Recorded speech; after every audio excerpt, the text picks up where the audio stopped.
Hello everyone, আসসালামু আলাইকুম। আজকের ভিডিওতে আমি মোট 3টি ফোন নিয়ে আলোচনা করতে যাচ্ছি। এই 3টি ফোনের ইউজার এক্সপিরিয়েন্স ভালো এবং মোটামুটি ভালোই গেমিং করতে পারবেন। সো বন্ধুরা, ভিডিও জুড়ে আমি থাকছি মেহেদি হাসান, আপনারা দেখছেন জিরো কনসেপশন।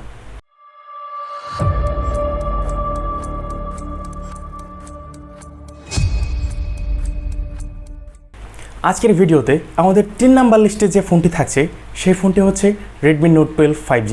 এই ফোনটির কনফিগারেশনের কথা বলতে গেলে প্রথমে আসি এর ডিসপ্লেতে।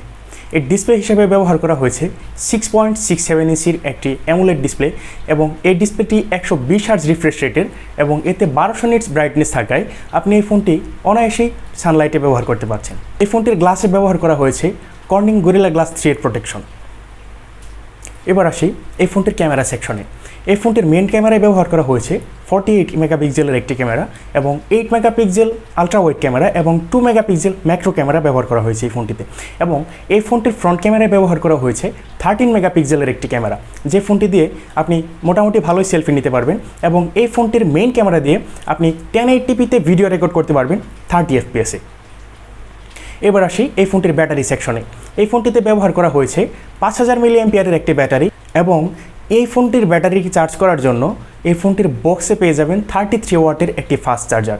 এই ফোনটিকে 0 থেকে 100% পর্যন্ত ফুল চার্জ করতে আপনাকে 1 ঘন্টা 20 মিনিটের মতো সময় লেগে যেতে পারে। সর্বশেষ আসি এই ফোনটির প্রাইস নিয়ে। এই ফোনটি বর্তমান বাজারে 24 থেকে 25,000 টাকার মধ্যে আপনারা পেয়ে যাবেন। আমাদের লিস্টে থাকা আজকের দ্বিতীয় নাম্বার ফোনটির নাম হচ্ছে পোকো X4 Pro।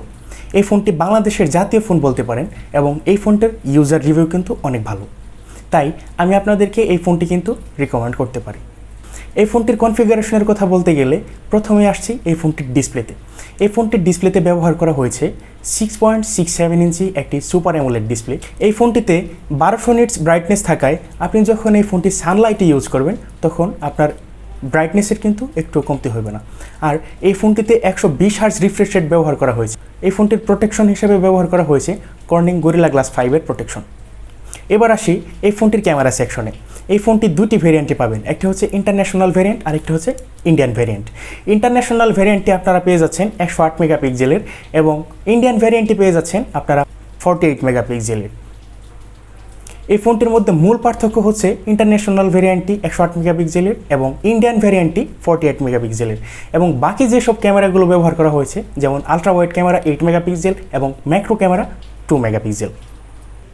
এই ফোনটি দিয়ে আপনারা 1080pতে ভিডিও রেকর্ড করতে পারবেন 30 fps-এ এবং এই ফোনটির ফ্রন্ট ক্যামেরায় ব্যবহার করা হয়েছে 13 মেগাপিক্সেলের একটি দুর্দান্ত সেলফি ক্যামেরা। এবার আসি এই ফোনটির ব্যাটারি সেকশনে। এই ফোনটিতে ব্যবহার করা হয়েছে 5000 মিলিঅ্যাম্পিয়ারের একটি ব্যাটারি এবং এই ব্যাটারিটিকে চার্জ করার জন্য আপনারা বক্সে পেয়ে যাবেন 67 ওয়াটের একটি সুপার ফাস্ট চার্জার। এই ফোনটির সিকিউরিটি হিসেবে থাকছে সাইড মাউন্টেড ফিঙ্গারপ্রিন্ট সেন্সর। এবার আসি এই ফোনটির পারফরমেন্স সেকশনে। এই ফোনটিতে প্রসেসর হিসেবে থাকছে স্ন্যাপড্রাগনের 695 SoC প্রসেসরটি, যা 6 ন্যানোমিটার ফেব্রিকেশনে তৈরি। এই ফোনটিতে জিপিইউ হিসেবে থাকছে 690 জিপিইউটি। এবার আসি এই ফোনটির প্রাইসে। এই ফোনটির ইন্ডিয়ান ভ্যারিয়েন্টটি পেয়ে যাবেন 24,000 টাকার আশেপাশে এবং মাঝে মাঝে 23,000 টাকার উপরেও পেতে পারেন। আর ইন্টারন্যাশনাল ভ্যারিয়েন্টটি পেয়ে যাবেন আপনারা 24 থেকে 26,000 টাকার মধ্যে। তবে রিকমেন্ড থাকবে আপনারা ইন্টারন্যাশনাল ভ্যারিয়েন্টটি নেবেন। আজকের ভিডিওতে নাম্বার 1 লিস্টে যে ফোনটি জায়গা করে নিয়েছে সেই ফোনটি হচ্ছে রিয়েলমি 9 স্পিড এডিশন। এই ফোনটিতে যে প্রসেসরটি ব্যবহার করা হয়েছে এই প্রসেসরটি কিন্তু দুর্দান্ত একটি প্রসেসর। এই ফোনটি তাই সবার জন্য আমার রিকমেন্ডেশন থাকবে। এই ফোনটির কনফিগারেশনের কথা বলতে গেলে এই ফোনটির ডিসপ্লেতে ব্যবহার করা হয়েছে IPS LCD ডিসপ্লে, যে ডিসপ্লেটি 144 হার্জ রিফ্রেশ রেটের। এবার আসি এই ফোনটির ক্যামেরা সেকশনে। এই ফোনটিতে মেইন ক্যামেরা হিসেবে ব্যবহার করা হয়েছে 48 মেগাপিক্সেলের মেইন ক্যামেরা এবং 2 মেগাপিক্সেলের ম্যাক্রো ক্যামেরা আর হচ্ছে 2 মেগাপিক্সেলের ডেপথ ক্যামেরা এবং এই ফোনটির ফ্রন্ট ক্যামেরায় ব্যবহার করা হয়েছে 16 মেগাপিক্সেলের একটি ক্যামেরা। এবার আসি এই ফোনটির পারফরমেন্স সেকশনে।